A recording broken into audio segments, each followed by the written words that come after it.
So I knew that, discipline's not working, admiration's not working. I have to kick it up a notch. For I am Father. I have power. So what do? Well, I go beyond him. I take a step over him. He thinks he can reason with me. I go over his head. Father. So what I did is I went to the county board where we have the skate park. They're the ones in charge of the skate park. And I'm going, our sons and daughters are not wearing helmets, elbow pads, and knee pads. We need to do something about this. We need to create rules. You guys have rules? Yeah. We need to create rules. And we gotta post these rules, and we gotta enforce them, and we gotta make sure that people are doing it. Because if all the kids are allowed just to go willy-nilly, I can't mind talking to my poor little son here. He's not gonna do it. So they enacted a rule. It's in the paper, right? Safety Geek helps out county, create rule. And then I stopped, and I didn't help them with their psychology. And so what did they do with the rule? They created signs, right? Here are signs from all over the nation. It's happening everywhere. You got to wear your elbow pads and knee pads. It's a good one. They actually show you what you need to do, and they're all over. But I say these are signs that were out of touch because they put up the sign, and they said, problem solved. Was the problem solved? No, the problem wasn't solved. They didn't comply with the sign. What's the sign going to do to them? Right? In fact, they put a little graffiti on it. I can't actually describe it here because we're on television and 3,000 people would hear it. And I don't want you to sign it. No.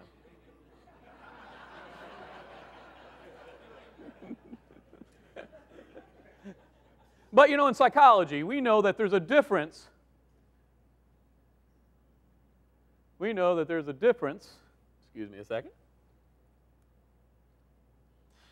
Between activators and consequences. Activators are the things that direct your behavior. They tell you it's a good idea to do this, or it's a good idea to avoid doing this. This is an activator here. I was over in England. I was in a part of the world called England. And in that part of the world called England, they had a problem with these high voltage wires that go through the towns. Evidently, people were climbing up and going, oh, I wonder what this is, and grabbing it and falling to their death. Right? And so they put up a sign. The sign says, danger of death. And you got a guy dying in a picture, right? Now, there's an activator. It just tells you, it's not a good idea to climb this. But is this enough, this sign? No. They had to actually put up a barbed wire mesh area. So I look at the sign going, oh, I might die up there. Let me go check it out. Then I have the consequence of pain before I die. That's what motivates. All right, class, let's see if you're following along. Second one here, I was on a trip down to Arkansas from North Kakalaki. And in North Kakalaki, we get to go down through the Appalachian Mountains and the Smoky Mountains. And right at the top of Georgia, I wanted to take a break. I went to a state park. And at this state park, there was a sign here that says, warning, strenuous trail. It even had the number of steps, 1,062. That's a sign. It directs me. This might not be a good idea to walk down because you have to walk up. But do I do it? It's not until I have the consequence that motivates. The consequence that motivates.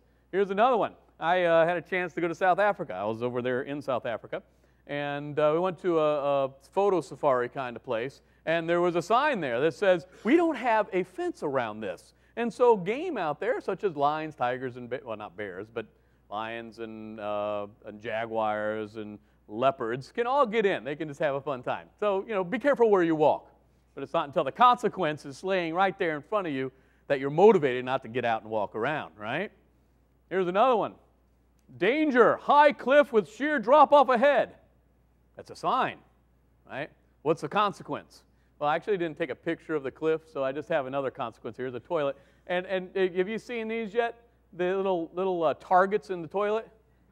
In Amsterdam, they were having problems in their bars because people were, sorry ladies, but guys, you were spraying everywhere, And then, you get done, somebody else comes in, it's just everywhere. And so in Amsterdam, they had, somebody solved the problem. They painted a little bug on the urinal there, and it knocked out 80% of spillage.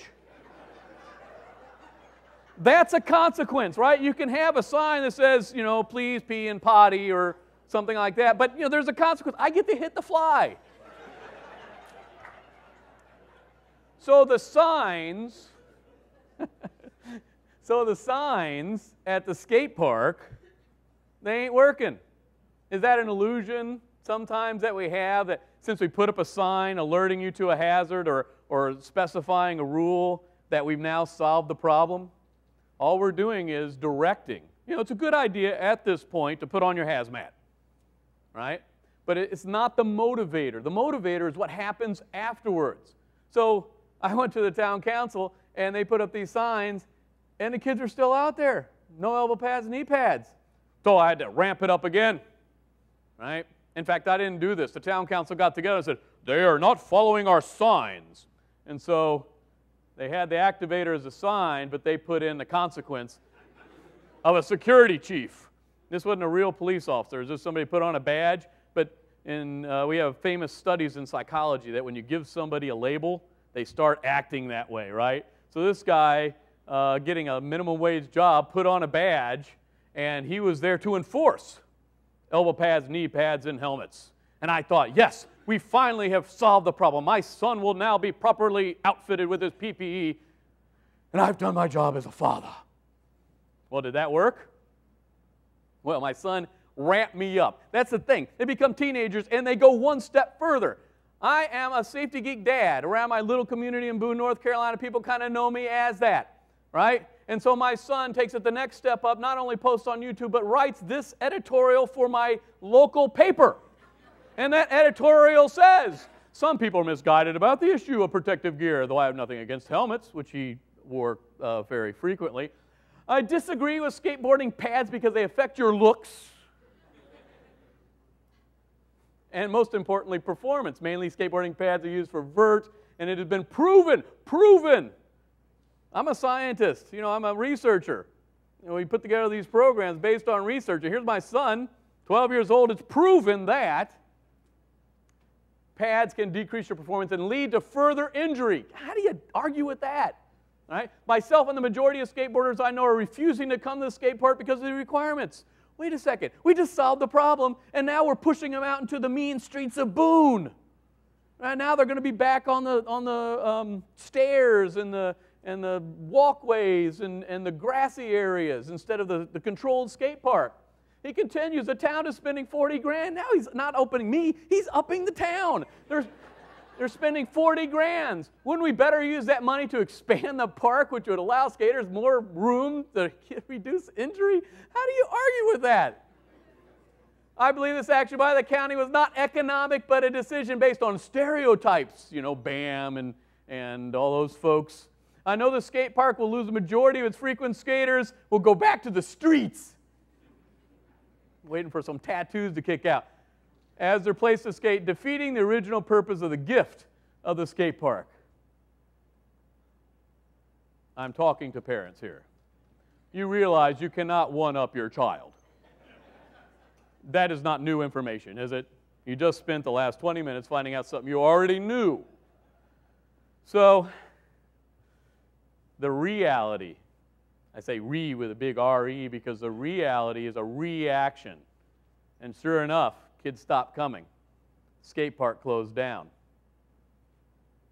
The reality also, my son took a fall. This is the only picture of him taking a fall, and he has the PPE on. Just ignore that. Okay? I need to Photoshop it out. You guys got any Photoshop people? Anyway, my son took a fall and broke his arm. Fell down, didn't have his elbow pad on, his hand slung forward, broke his arm, killed his baseball season, probably killed his baseball career. He couldn't play that year. And because he couldn't play that year, he kind of didn't keep up with the other kids, and that was it. Didn't play baseball. Yeah. In fact, you know, I put this together in an article, and I put it out on my blog and sent it to friends and the like, and hopefully maybe you can put it on your blog if you want to. And I had friends read it from all over the country, and here's a buddy of mine who showed that he's a skateboarder, and look at his arm. Right when this thing came out, he had broken his arm. You might notice that Doug is a member of CDC NIOSH, which is the National Institute for Occupational Safety and Health. Even us adults with full frontal lobes still don't understand the value of PPE. So I finished the article when I wrote it, and it got published in a magazine, and the last words of it was he was right. He was. I kept trumping him, and he kept trumping me, and he was right. The skate park's going to shut down. We lose our opportunity to shape these kids' safety behaviors, right? And put them in a controlled condition. But you know, I was right. If you fall and you don't have your protective gear on, one time the fall is going to be wrong, physics and chemistry are going to take over, you're going to hurt yourself, and he did. But you know, we were both wrong. We were both wrong. Both suffered the consequences. We should have worked together. Instead of being adversaries in the safety journey, we should have worked together.